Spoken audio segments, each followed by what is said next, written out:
오늘 본문은 여러분들 예수 그리스도께서 이 땅에 오시기 전에 약 700여 년 전에 이제 이사야 선지자가 메시아의 이 사역이 어떠한 것인지에 대한 예언한 말씀이지요. 오늘 본문은 누가복음 이 4장 18절부터 보시면 예수님께서 이 공생애를 출발하실 때에 나사렛에 있는 회당에 들어가셔서 설교하실 때에 인용하셨던 말씀이기도 합니다. 예수님은 오늘 본문을 읽으시고 곧장 해당에 있는 그 모인 모든 자들에게 이렇게 말씀하셨습니다. 이 글이 오늘 너희에게 응하였느니라 라고 말씀하셨는데, 이 글이 오늘 너희에게 응하였느니라 라는 이 말씀의 정확한 이 의미는 회중들이 지금 말씀을 듣고 있는 바로 지금 메시아의 시대가 도래했으므로, 그러니까 내가 너희들에게 구약에 예언한 내가 찾아왔으므로 이제부터는 슬픔이 끝나고 회복의 역사가 일어났다라는 말씀을 하신 것입니다. 똑같은 말씀, 오늘 본문 1절에도 동일한 의미에서 이사야가 말씀을 시작합니다.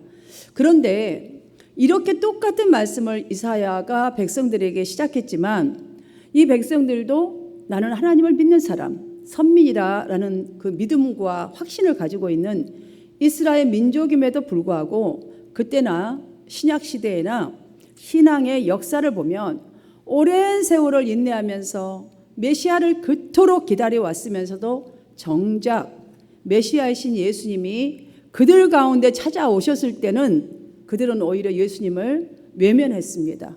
오히려 외면했어요. 만나기도 거부했고 말씀마다 배척했죠. 결국 어떻게 됐습니까? 십자가에 못 박고야 말았지요.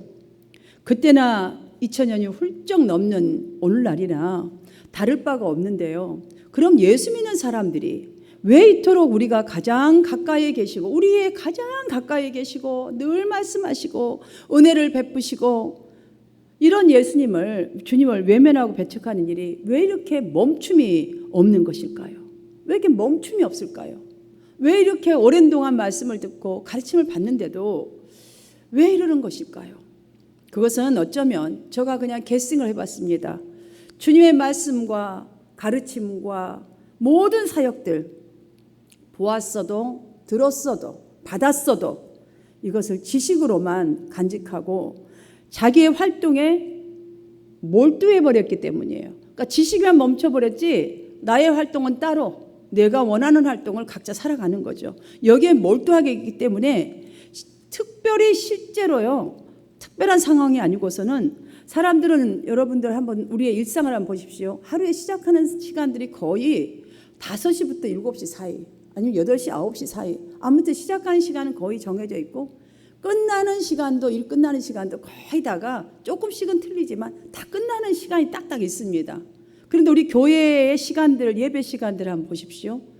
Before or after 예배 시간이 다 정해져 있습니다. 다 이렇게 정해놓고 예배를 드리게 하죠. 그런데 우리가 드리는 예배 시간 또 우리가 드리는 기도 시간 우리가 드리는 헌신 생활 하나님과의 관계에 있어서 정말 봉사 활동 등에서 하나님과의 시간을 나는 어떻게 보내는가 한번 생각해 보십시오. 여러분들 이 말씀을 듣기 전에 우리는 다른 일을 얼른 하려는 마음에 기도를 해도 서둘러 하고 그 시간 맞춰서 딱 끝내죠. 자, 그렇게 마무리하고 집에서는 어떠세요? 텔레비전을 볼 때도 성경 봐야 될 시간 절대로 그 시간 하나님께 드리지 않습니다. 데이트하지 않습니다. 거기에 빠져버려요. 혹은 내가 즐겨하는 취미 생활에서도 거기에 빠져서 하나님과 함께할 시간을 단축시키죠. 항상. 그러니까 항상 내 시간이 우선순위고 많은 시간을 할애하지 하나님과의 시간은 가지는 시간은 항상 단축돼 버려요. 나의 좋아하는 것 때문에. 예배를 드릴 때는 그러면 어떨까요? 예배를 드릴 때에도요.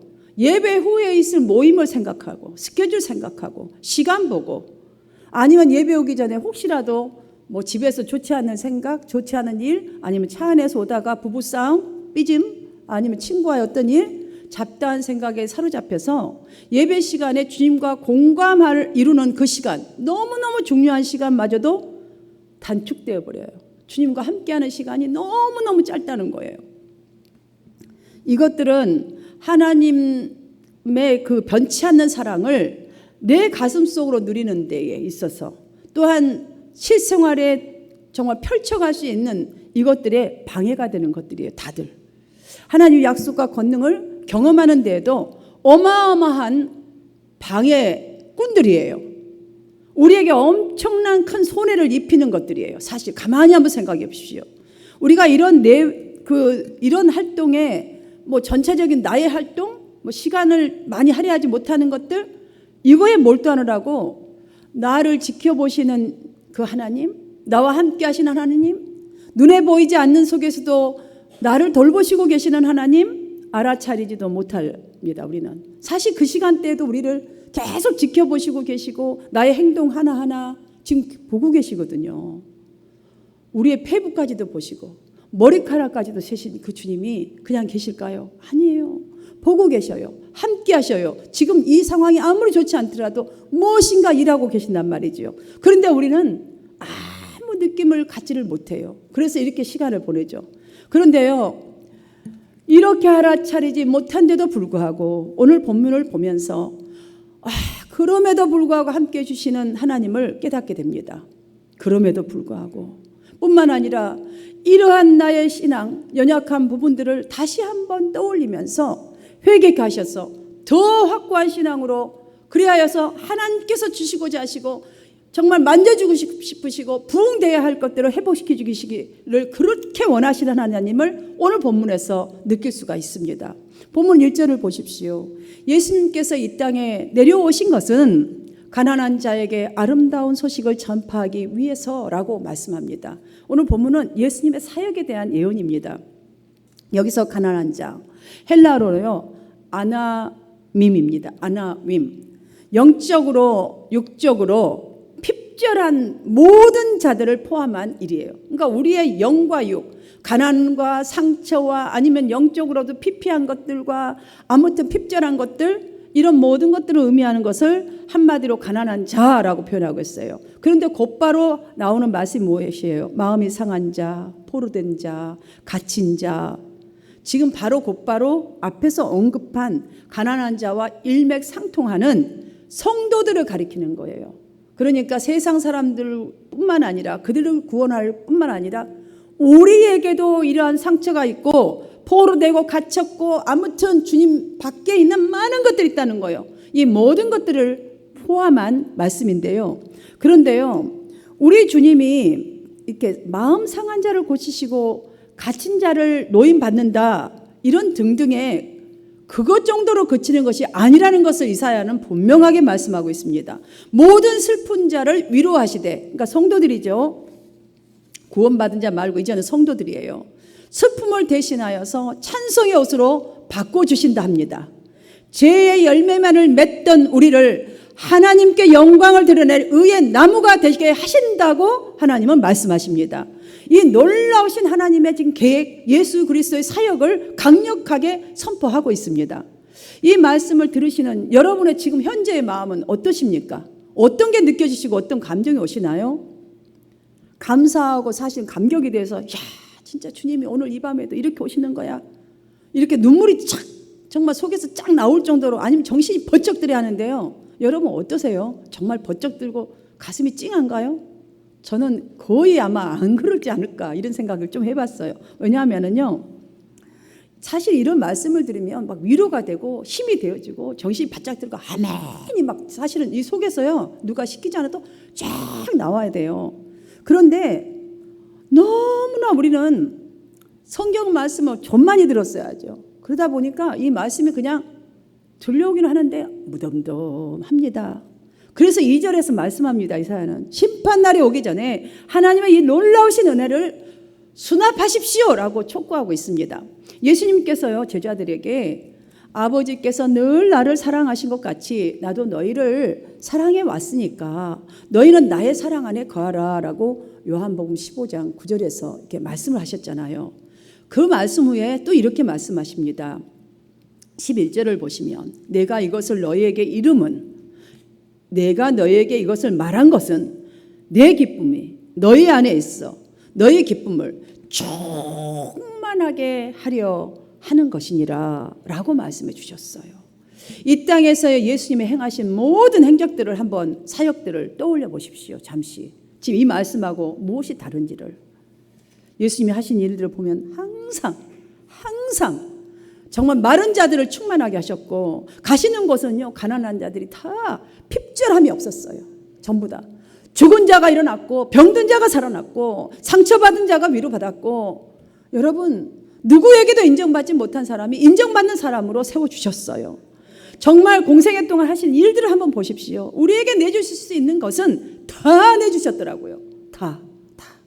그러면서 구약에서도 이 예수님을 지금 선포하고 있고 신약에서는 다 직접 보여주셨고 함께 하셨고 위로해 주셨고 역사해 주셨단 말이죠. 여러분 2000여 년 지난 지금에는 그런 역사가 없습니까? 지금도 수많은 간증거리 쏟아져 나오고 있습니다.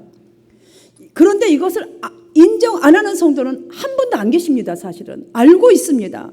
그런데 참으로 이상한 것은 지금 본문 이스라엘 백성들처럼 간습에 얽매여서 여러분 내 스스로는요 스스로의 힘으로는 어찌할 수도 없을 만큼 신앙이 불확실할 때가 얼마나 많은지 너무 이상하지 않습니까? 이 지금 우리의 이런 모습이 여러분 오늘 이 시간에도 말씀하잖아요. 우리를 향해서 내 말을 듣고 순종하는 자들은 죄의 노예에서 해방될 것이다. 구원받을 것이다. 이것뿐만이 아니다. 영적인 자유와 구원의 기쁨을 누리게 될 것이요. 그리하면 돌이키고 믿고 순종하는 자로 온다면 그렇게 나를 믿는다면 그리하면 운명이 달라질 것이다. 내가 그렇게 너의 인생을 행복하게 기쁨으로 화관을 씌우고 상처난 모든 것을 만지겠다라고 말씀합니다. 여러분 물론 말씀을 듣는 모든 성도들은 아니겠지만요. 대부분의 성도들은 이렇게 하나님의 비전을 약속을 말씀하셔도 감각이 없어요. 도대체 어찌 된 거예요? 정말 그럼 우리가 이런 감동, 이런 소망, 이런 눈물이 회복되고 회개가 터져나오고 그 약속의 말씀을 붙드는 소망을 어떻게 찾아야 할 수 있겠냐는 거죠. 어떻게? 이게 굉장히 큰 문제 같아요. 오늘날에도. 그 답은 바로 나의 사랑 안에 거하라 라는 이 말씀 속에 그 답이 있습니다. 나의 사랑 안에 거하라. 주님의 하신 말씀 속에 있습니다. 여러분 주님의 마음에서 여러분 딱 바꿔서 생각을 다시 해보십시오. 이제부터는 제발 나의 사랑 안에 좀 거해봐. 밖에서도 놀지 말고 네 맘대로 놀지 말고 나 안으로 좀 들어와봐. 이런 말씀 아니겠어요? 제발 이 말씀 좀 믿어봐. 제발 이 말씀대로 좀 살아봐. 이런 말 아니겠어요? 나의 사랑 안에 거하라 하신 이 말씀은 일단 어떤 거예요? 그럼 어떻게 시작해보라는 말씀이에요? 정말 죄 같은 여러분 죄를 뒤집었어요. 우리 사순절에 십자가를 이렇게 그리고 이 감리교회 이런 데에서는 이렇게 십자가를 그리잖아요. 이게 뭐죠? 우리가 이 십자가를 그리는데요. 이 죄라는 게 이스라엘 민족들이 회개할 때 죄를 뒤집어 쓰고 이렇게 회개를 했어요. 다윗도 그랬고 이렇게 구약을 보면 몇 군데 나와 있어요. 그런 걸 상징하는 거예요, 여러분들. 그냥 여기다 왜 시큼한 걸 왜 그렸지? 지저분하게 이렇게 생각하지 마시고요. 바로 그 죄를 말하는 거예요. 지금 추접스럽고 더러운 것들이에요. 하나님 보실 때에 너무나 너 가짜야. 이것들 좀 제발 그것 좀 버리고. 그렇다 할지라도 좀 나의 사랑 안에 거하라 하시는 이 말씀은 일단 네가 그런 모습이라 할지라도 죄를 뒤집어 쓰고 있다 할지라도 마음을 좀 활짝 열고 그 상태 그대로 예수님의 사랑을 좀 그대로 받아들이라. 말씀 좀 그대로 좀 받아들이라. 좀 이 말씀만큼은 하나님의 말씀이다. 그대로 좀 받아들이라는 말씀이 아니겠습니까? 저는 그렇게 권면드리고 싶습니다. 왜냐하면요. 이 세상의 모든 사람들을 보십시오. 다 마음을 상대에게 열 때에 그때부터 사랑이 시작되잖아요. 그때부터 사랑이 시작되고 대화가 시작되고요. 그때부터 뭐가 풀려지기 시작해요. 닫고 있을 때는요. 절대로 되지가 않아요. 열어버리면 모든 게 그냥 뚜루 되잖아요. 마음도 편해지고 모든 것들이. 우리 주님께서 나의 사랑 안에 거하라. 여러분 무슨 말씀이에요? 마치 꼭 부모님이 자식에게 자식을 위하여서 해준 말씀 같지 않습니까? 그런 생각 들지 않나요?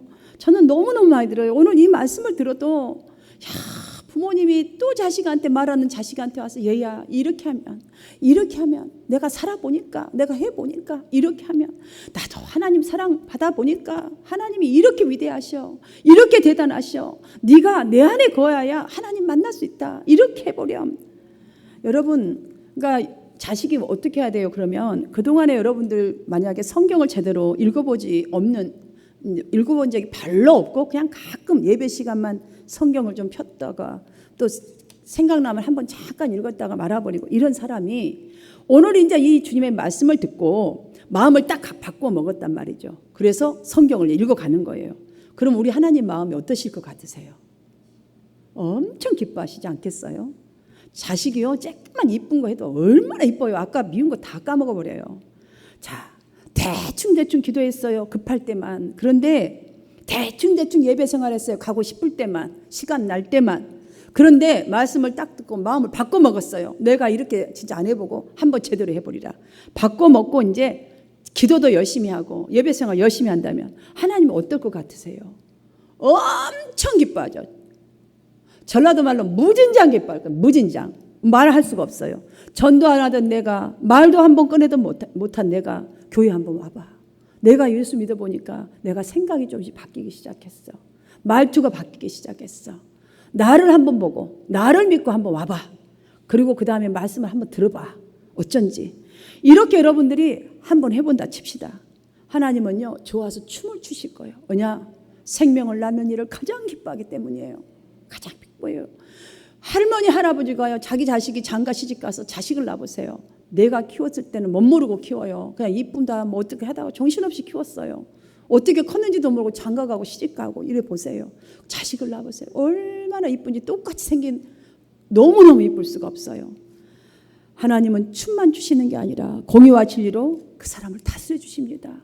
하나님이 가장 좋은 것을 주신다는 말씀입니다. 오늘 본문 말씀은 간단하게 말하면 이러한 사람에게 우리 주님은 입을 열어 말씀하시기를 심령이 가난한 자에게는 복이 있으리라 라고 말씀하셨어요. 마태복음 5장 보시면 팔복이 쫙 나오잖아. 천국을 볼 것이다, 하나님 나라를 볼 것이다, 쫙 있잖아. 여러분들, 오늘 본문의 이사야도 바로 마찬가지로 세상 인간 스승들은 너희들을 뭐 높여줬다 뭐한다 아무리 옆에 주위에 잘해준 사람들은 자기 명성을 추구하고 다 자기 유익과 성공을 위해서 염두에 두고 하지만 메시아 그리스도께서는 부나 뭐 학식적인 것이나 그런 거에 관심이 없다. 오직 너. 여러분, 예수 그리스도의 일하심 중에 가장 중요하게 여기시고 하신 사역이 첫 번째가 바로 이사야가 지금 말하고 있는 거 아닙니까? 가난한 사람에게 복음을 전하신 것이라 라고 말씀하고 있지 않습니까? 이게 진리이기 때문입니다. 살리는 말이기 때문입니다. 곧바로 2절에서 그리스도는 여호와의 은혜의 해와, 이 말은요, 복음으로 말미암는 우리에게 은혜의 새 시대를 개막하신 분이다 라는 거예요. 이분만이 은혜를 개막하시는 분이다. 이분이 시작이요, 마지막도 이분이 마칠 것이다 라는 말씀이에요. 마치 사도 바울이 고린도 교우들을 향해서 보라 지금은 은혜 받을 만한 때요, 보라 지금은 구원의 날이로다. 여러분, 얼마나 이들에게 지금 바로 지금이 때라고, 뒤는 없다라는 말 아니겠습니까? 이 말의 뜻과 똑같습니다. 그 당시 여러분들, 이분들이 어떠한 상태입니까? 바벨론의 포로가 되었던 유다 백성들에게로 볼 때에, 그들의 그 입장으로 볼 때는 그들을 지금 노예에서 해방하게 시켜서 시온으로 돌아가게 하실 것을 보여주는 기쁜 소식이라고 한다면, 오늘날 모든 그리스도인 저와 여러분에게로 본다면 예수님 믿는 사람일지라도 겉으로 드러나지 않아서 그렇지 세상의 각종 중독의 포로가 되어 있는 사람들이 부지수입니다. 사실 지금 예수 믿는다고 여러분들 어느 곳에 포로 안 돼 있을 것 같습니까? 노예가 안 돼 있을 것 같습니까? 이를테면 야망 중독, 성공 중독, 취미생활 중독, 핸드폰 중독, 게임 중독. 여러분, 하나님의 말씀을 듣는 신자로서 자신을 하나님의 말씀으로 잣대를 재라 했잖아요. 이를 통해서 정말 내 자신의 모든 걸 통제하고 다스리고 자꾸자꾸 해나가야 하는데, 오히려 세속적인 가치관의 포로가 되어서 통제를 당하고 있는 사람들은 이미 그것에 중독된지도 모르고 중독되어 있기 때문이라는 거예요. 당시 이스라엘과 같이 스스로 거기서 빠져나와서 자유를 얻을 능력이 없습니다. 솔직히. 그렇지 않다고 보십니까, 여러분? 지금 이분들에게 지금 말하는 거예요. 저와 여러분, 이 땅을 향하여 말하는 거예요. 물론 여러분들 돈으로요, 쾌락 살 수 있어요. 뭐 자기가 원하는 쾌락 다 살 수 있겠죠. 그러나 여러분, 이 돈으로 쾌락 지속적으로 그러한 것으로 기쁨을 얻으려고 하면 할수록 중독이 되어져 있습니다, 여러분. 그래서 우리는 돈이라는 걸 100불 벌면 인합하다 나는. 오늘 하루에 일당 100불만 벌면 나는 오케이.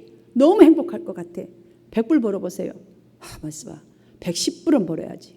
올라가죠. 그럼 200불 번다 칩시다. 그러면 이제 비즈니스 하나 해야지. 뭐 이게 되잖아요. 더. 우리의 DNA는 그렇습니다, 여러분들.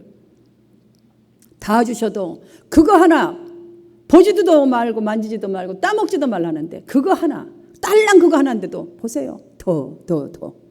여러분, 우리에게 이게 있다는 사실 알아요. 결국은 망가지게 될 뿐이에요. 절대로 그런 것으로는 하나님께서 주시는 완전한 기쁨과 행복 살 수가 없습니다. 그것으로는, 돈으로는 살 수 없어요. 여러분들, 인기로 옆에 사람이 언제까지 인기 떨어지는 그날까지밖에 없다는 거죠.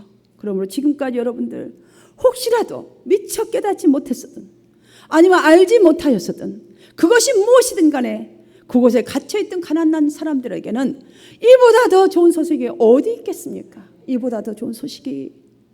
여러분, 이거를 꼭 명심하시고 오늘 본문에서 주의하여 볼 것이 또 하나 있어요. 너무너무 주의할 것. 두 번째로, 예수 그리스도께서는 인생의 대전환을 가져오셨다는 거예요.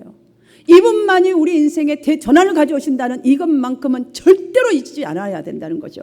3절 말씀을 보시면 예수님께서 가난한 자에게 복음을 전하고 상한 자를 고치신 것에서 그치는 것이 아니라 슬퍼하는 사람에게 어떻게 슬픔을 대신하여서 오히려 바꾸신, 찬송의 옷으로 바꿔주신다잖아요.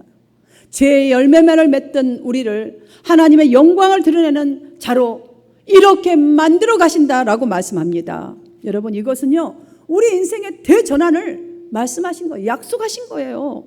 이것이 예수님이 가지신 능력입니다, 여러분. 그리스도가 가신 능력이요, 그리스도께서 하시는 사역입니다. 이게 지금도 이 사역을 하시기를 원하셔서 이 말씀을 오늘 단에서도 또 선포하게 하신 줄 믿습니다. 여러분들 보십시오. 정말 예수님으로부터 칭찬을 그토록 받던 베드로, 배반자. 여러분, 하찮은 어부가 그 정도로 칭찬받았다면 잘 가면 좋을 텐데 배반자로 낙인 찍혔던 그가 여러분 나중에 어떻게 됐어요? 사람을 낚아내는, 정말 영혼을 낚는 어부가, 사람을 낚는 그 하나님의 사람이 되었습니다. 여러분, 민중의 고열을 빨아먹었던 삭개오 보세요. 그 사람이요, 선한 사람으로 돌변했어요. 어느 날. 그래서 자기 재산을 팔았어요. 재산을 어떻게 팔아요? 한 푼이라도 더 그걸려도 고열을 빨아먹었던 사람인데, 그런데 재산을 팔아서 가난한 자를 구제하는 데 앞장섭니다. 사울은 어땠습니까? 하나님 율법에 그냥 갇혀가지고 정말 피의 핍박자 아닙니까? 그 사람은 최고의 이방 선교사가 되었지 않습니까? 여러분, 어떻게 이런 일이 있겠어요? 사랑하는 여러분, 기억하십시오. 누구라도 이건 누가 딱 정해진 게 없어요. 누구라도 예수 믿고 예수님을 인격적으로 만나는 자마다 생이 바뀌는 역사가 일어난다는 이 사실을 기억하십시오. 여러분, 이러기 위해서 여러분들이 예배에 정말 열심히 다해야 돼요. 기도를 하더라도 그 기도 속에서 주님을 만나겠다는 이 사명을 가지고 기도하십시오. 그냥 입술로 기도하고 1시간씩 있으면 너무 피곤해요. 여러분들 얻어지는 게 없는데 왜 그러세요? 정말 그냥 거기다 목숨을 거세요. 이 한 사람을 위해서 기도한다면 그 사람을 지금 내가 뿌린 씨가 꼭 열매 맺기를 간구하면서 기도하세요. 여러분들, 자식을 위해서 기도합니까? 사업을 위해서 기도합니까? 여러분 자신을 위해서 기도합니까? 이웃을 위해서 기도합니까? 누군가를 위해서 기도합니까? 교회를 위해서 기도합니까? 여러분, 거기다가 아주 그냥 보혈의 피를 짜서 넣으세요. 여러분, 눈물과 땀방울을 다 집어넣으세요. 이러면 역사 일어나요. 여러분 앞에 언젠가는 분명히 일어납니다. 하나님 때에. 지금까지 살아온 우리 자신이 신앙 그리고 인생에 대해서, 여러분, 우리 고민 많습니다. 사실 고민 맨날 합니다. 그것도 좋은 일이지만 고민만 하고 계시지 마시고 우리를 새롭게 하시며 인생의 전환을 쥐고 계신 예수 그리스도로 항상 나아가십시오. 여러분, 그분 앞에 물으십시오. 그분 앞에 엎드리십시오. 그분과 함께 동행하십시오. 이게 답입니다. 오늘 본문 내용 하나하나를 주의하여 살펴보시면 이러한 구원이 당장 실현되는 기쁨이 아니라는 것을 알 수 있어요. 머지않아 장래에 성취될, 제가 가장 초두에 700년 전에 이사야가 메시아의 사역을 선포한 말씀이라고 예언의 말씀이라 했죠. 그러니까 당장 기도 한 번 했다고 여러분 그렇게 마음 먹었다고 당장 이루어지는 일이 아니에요. 장래에 성취될 영광을 바라보고 주님 나를 고치소서. 저가요 그래서 이 제목을 붙인 거예요. 주님 나를 고치소서. 주님 나의 남편을 고치시고 나의 집안을 고치시고 나의 사업장을 고치시고 나의 교회를 고치시고 내가 섬기는 그 어느 곳들 이웃을 고치시고 이 땅을 고치소서. 이렇게 순종하는 자에게, 이렇게 순종으로 나아간 자들에게 얻어지는 이 기쁨, 축복, 그것이 장래에 이루어질 일이라고 말씀하고 있습니다. 여기에서 상한 자에서 상하다라는 단어는요, 어떤 뜻을 가지고 있냐면, 여러분 도자기나 왜 질그릇 있잖아요. 땅에 탁 던져버리면 산산조각으로 깨뜨려진 상태, 그런 상태, 그래서 조각조각이 난 것을 뜻해요. 그거는 무엇을 지금 말하기 위해서 이 상한 자라는 표현을 이 원문에 들어가면 보냐면 우리의 심장들이 그렇고요. 우리의 삶이 이렇게 조각조각한 데가 너무 많다는 소리예요. 어디에서 부딪혔든 간에 내 혼자 가서 주님 없는 목자가 인도한 대로 가지 않고 내 마음대로 가다가 이 떨어지고 저리 떨어지고 그냥 여기 치여받고 저기 치여받아서 우리의 마음들이 상처투성이고 우리의 삶 속에도 이런저런 산더미 같은 일들이 쌓여있다는 거예요. 여러분 하나님께서는 지금 이 사회를 통해서 이 신구약 교회와 신자들로 하여금 산산조각이 난 여러분 자신의 연약함을 솔직하게 인정하시고 이 말씀 앞에서 다시 하나님과 교통하도록 초청하고 계신 것입니다. 산산조각 난 나의 신앙, 우리의 인생을 작품으로 만드시기 위해서 오신 그분 오직 예수 그리스도 뿐이라는 사실을 오늘 본문은 우리에게 전하여 주고 있습니다. 사랑하는 성도 여러분, 우리는요 아무 생각도 없고 뜻도 안 가지고 물론 말하지만 나는 가난해, 나는 맨날 이래, 나는 믿음이 없어, 나는 힘이 없어 죽겠어, 아이고 나는 아파 죽겠어요, 맨날 아프대요. 여러분 나이 들어가면 아픈 거 당연한 거, 살다 보면 아픈 거 올 수 있어요. 그런데 여러분 기억해야 돼요. 항상 이 말 달고 살잖아요. 여러분들 아프다고 하면 계속 그게 병든 거예요. 여러분들 병든 거잖아요. 여러분 영혼을 그렇게 죽이지 마세요. 여러분 나는 못한다, 없다, 안 된다, 아프다, 여러분 계속 없고 계속 못하게 되고 계속 아파요. 구약에서 무수히 예언한 바와 같이 깨진 마음, 산산조각난 이 정치, 경제, 사회, 여러분 고통을 당하는 자들을 구원하기 위해서 주님이 이 땅에 오셨다 하시지 않습니까? 그것뿐만 아닙니다. 그리스도께서는 정말 우리의 상처, 산산조각이 나고 맨날 못한다 한다 바꾸라는 거예요. 주님 앞으로 나오라는 거예요. 내가 치유하고 하나님의 영광의 보좌를 그래서 버리고 이 땅에 왔다고. 내가 너를 치유하려고, 너에게 역사를 보여주려고.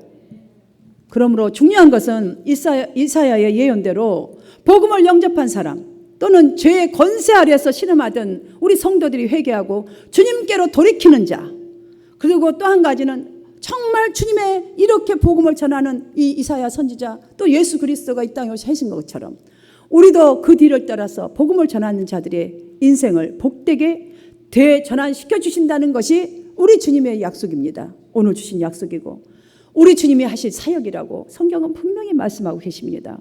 사랑하는 성도 여러분, 본문 결론 3절은 이렇게 말씀하십니다. 그런 자들에게 죄 대신 화관을 씌우시고 슬픔 대신 기쁨의 기름을 발라주며 통곡 대신 찬송을 주어서 여호와께서 심은 의의 나무 같아서 하나님의 영광을 나타낼 수 있도록 하신다고 말씀하십니다. 오늘 주신 하나님의 말씀이 다시 회복하게 되고 주를 더 깊이 만나는 계기가 되셔서 은혜의 시대를 개막하는 예수님의 공생의 사역이 저와 여러분의 삶이 되어지기를 주님의 이름으로 축원해 드립니다.